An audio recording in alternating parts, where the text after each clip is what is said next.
పుట్టపర్తి వారిది అనంతపురం జిల్లా.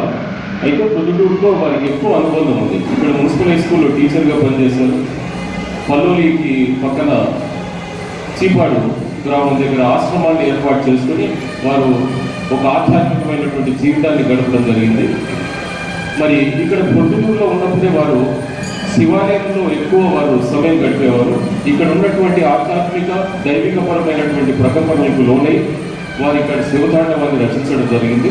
మరి శివతాండవం అనేటటువంటి కావ్యం మహాకావ్యంగా దేశవ్యాప్తంగా ప్రఖ్యాతిగాంచింది. మరి అంతటి మహాకవికి ప్రొద్దుటూరులో ఉన్నటువంటి అనుబంధాన్ని పురస్కరించుకొని రాష్ట్రంలో కానీ దేశంలో కానీ మరి ఎక్కడా లేనటువంటి విధంగా వారిని కూడా ప్రొద్దుటూరు తన సొంతం చేసుకుంది. అంటే తనలో ఇముడ్చుకుంది. అంటే ప్రొద్దుటూరులో ఉన్నటువంటి సాహిత్య సాంస్కృతిక కళాభిమానం ఆ స్థాయి అన్నమాట. అందుకే ఎక్కడా లేని విధంగా ప్రొద్దుటూరులో వారిని నిలువెత్తు కాంస్య విగ్రహాన్ని ఏర్పాటు చేయడం జరిగింది. పుట్టపర్తి వారి విగ్రహాన్ని ఆ రోజు ఏర్పాటు చేయడానికి కారకులైనటువంటి రాజమౌళి శివప్రసాద్ రెడ్డి గారే ఈ రోజు కూడా వారి చేతుల మీదుగానే వారు అంటే ఆ మహాకవి రచించిన చోటనే శివతాండవాన్ని ఆకృతి పొందిన చోటనే మళ్ళీ మరొక విగ్రహం ఏర్పాటు కూడా వారి ఆవిష్కర్త కావడం సాహిత్యపరమైనటువంటి కారణజన్ములని నేను వారిని అభినందిస్తున్నాను. అందులో ఎలాంటి సందేహం లేదు. మరొక విషయం ఏంటంటే ప్రొద్దుటూరులో సాహిత్య స్పృహ కానీ సాంస్కృతిక చైతన్యం కానీ ఎక్కువ మనందరికీ తెలిసిందే. అయితే ఇటీవల కాలంలో పిల్లల్లో నీరు ఇంకిపోయినట్లే ఈ సాహిత్య చైతన్యం కానీ ఆ స్ఫూర్తి కానీ కొంచెం ఇంకిపోయిందని చెప్పడంలో కూడా ఆశ్చర్యం లేదు. కాబట్టి మనందరం కలిసి ఇలాంటి నాయకుడు ఉన్నప్పుడు, ఇలాంటి సారథులు ఉన్నప్పుడు, ఇలాంటి శాసనసభ్యులు ఉన్నప్పుడు, ఈ విధంగా ప్రోత్సహించేటటువంటి శాసనసభ్యులు ఉన్నప్పుడు సాంస్కృతిక సాహిత్య కళా చైతన్యాన్ని ఒక వైభవాన్ని మళ్ళీ ఒకసారి మనందరం కలిసి సాధించుకోవాల్సినటువంటి అవసరం ఉంది. ఆ బాధ్యత బరువు మనపైనే ఉంది.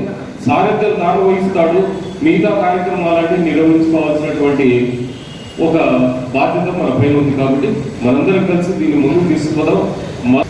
మరొక జన్మ ఉంటే నా ఇష్టదైవమైన ఆ శివపార్వతులను ప్రార్థిస్తా ఉన్నా. సాహితీ సముద్రములో ఈదులాడాలని, సాహితీ సంగ్రామములో విజేతగా నిలబడాలన్నదే మరో జన్మలో నా కోరిక. అంతటి ఇష్టం ఉంది నాకు. శివతాండవంలో ఈ మహాకావ్యాన్ని తెలుగు ప్రజలకు అందించినటువంటి గొప్ప వ్యక్తి పుట్టపర్తి నారాయణ శాస్త్రి. ఇంటిలో ఉండడం, ఇక్కడ ఈ శివాలయంలో ఆయన నడిచిన ఇక్కడే మనందరం ఉండడం, ఆయన విగ్రహాన్ని ఆవిష్కరించుకోవడం, ఆయన గురించి మనం మాట్లాడుకోవడం చాలా ఆనందించదగ్గ విషయం. ఎక్కడో మనకు కొంత పూర్వజన్మ సుకృతము అదృశ్యమో ఉండడం చేత ఆ మహానుభావుని కారణజన్ముని యొక్క పేరును ఉచ్చరించే భాగ్యమైన మనకు లభించింది. భవిష్యత్ కాలంలో కూడా ప్రొద్దుటూరు పట్టణం కవులతోనూ కళాకారులతోనూ గొప్ప రచనలతోనూ ఈ తెలుగు భాషతో ప్రొద్దుటూరు యొక్క పేరు చిరస్థాయిగా నిలబడిపోయేలాగా ఎంతో మంది కవులు రావాలని వారికి నా హృదయపూర్వకంగా ఆహ్వానాన్ని పలుకుతూ, కళా అభిమానిగా కవులను గౌరవించే పద్ధతుల్లో వారిని ఆదర్శంగా నిలిపేదాని కోసం కళా అభిమానిగానే కాకుండా కళా పోషకులపై కూడా వారికి వెన్నుదన్నుగా నిలబడతామని చెప్పి ఈ సందర్భంగా మీ అందరికీ తెలియజేస్తూ, హృదయపూర్వకంగా ధన్యవాదాలు తెలియజేస్తూ సెలవు.